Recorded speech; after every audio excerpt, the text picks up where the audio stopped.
And to welcome Suzanne up and to toast us, we have the president of WABC, Chad Lopez. Thank you. Tonight's a special night for Suzanne Miller with the Miller Report. So good evening, everyone. I'm Chad Lopez, president of Red Apple Media. I just want you to know I am number 2 on Suzanne's contact list. That's right behind John Catsimatidis when she needs something. All right? Thank you for joining us tonight. That's why you never answer me. That's right. Yeah. Thank you for joining us tonight and celebrating the success of Suzanne Miller's podcast, The Miller Report. 5.5 million downloads. Suzanne's accomplishments are nothing short of extraordinary. She's created 500 jobs for New York City residents. Suzanne played a pivotal role in restoring Battery Park after 9/11. Raised millions for New York City's charitable causes.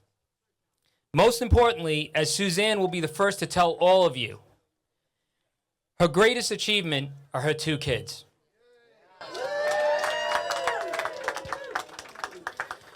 We'd like to share with you Suzanne's past year with WABC. So if we can take a look at the screens and if we can just pass.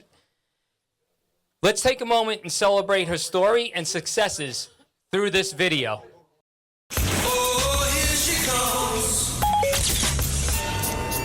Oh, here she comes. Hey, taxi!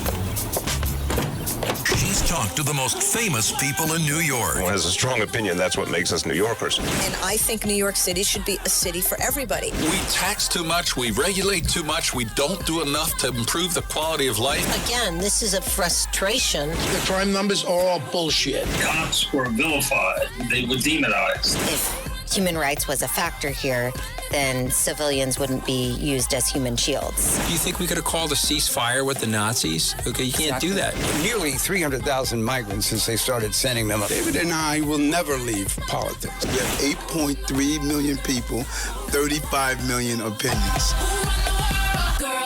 She is Suzanne Miller. I got the eye of the tiger. Dancing through the fire. 'Cause I am a champion.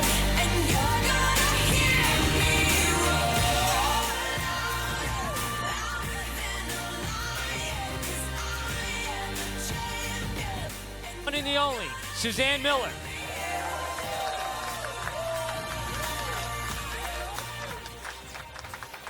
Wow. I am just overwhelmed. I have so much gratitude. This is such a big night in New York for Christmas parties. Where's Sid? Sid, you had 4 parties tonight, and your face was on every invitation. And you came here. All of you, I am just so grateful. Thank you. A year and a half ago, I was sitting at my kitchen table with my 2 children. They're somewhere in this room. And I was telling them about this podcast I wanted to do.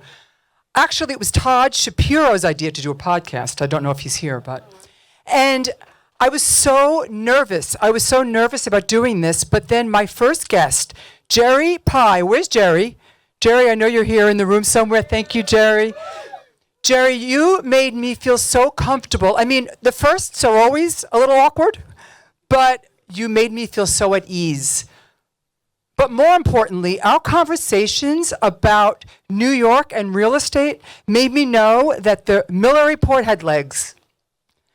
The Miller Report has touched, reached, made laugh, made cry, pissed off 5.5 million people. Now that could not have ever been done without the help of, where is Gary Brody? Gary, I know you're here, Gary. I don't want to embarrass you, but it was you who came up with the name, The Miller Report. And then I know Chad. Chad doesn't like when I talk about him. He told me not to say anything, but he's here. And you put me in that red suit behind every taxi in New York. Thank you, Chad. Creative genius. Don't we love the red suit? We love the red. And then, of course, Margot. Margot, please. Margot. This is the First Lady of New York. Margot has helped make this room. Look how beautiful. Her elegance, her charm, her beauty, her wisdom. You inspire me. Every day you inspire me.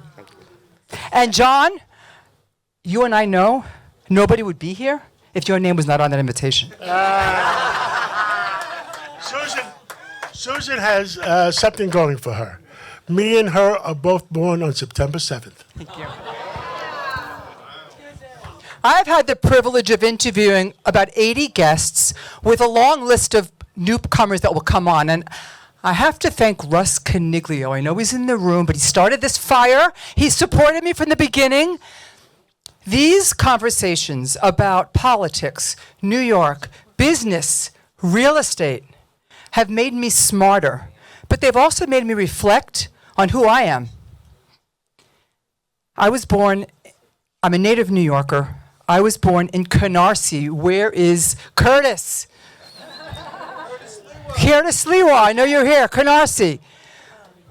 My dad, he survived the siege of Leningrad. My mom, she survived the ghetto in Vilnius.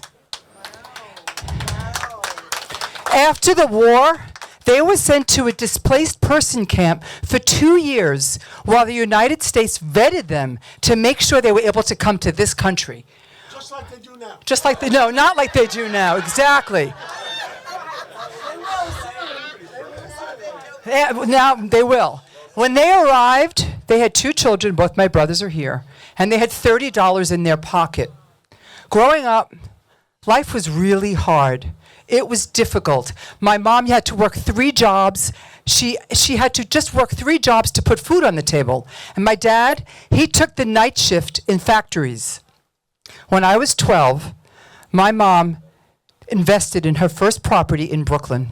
And that is when my life changed. That is when my passion for real estate started. That is when my love for New York City began. See, I love New York. I love New Yorkers. I know we have work to do. I know it is a struggle, Sid. You're always saying New York bad. But you know what? Where is Dale Schlather? Dale, you told me early on, we just need to survive till 25. We're not going to just survive. Greatest minds in the world are in this room right now. This New York City is going nowhere. We're going to be thriving. Never bet against New York. Can we please toast? New York.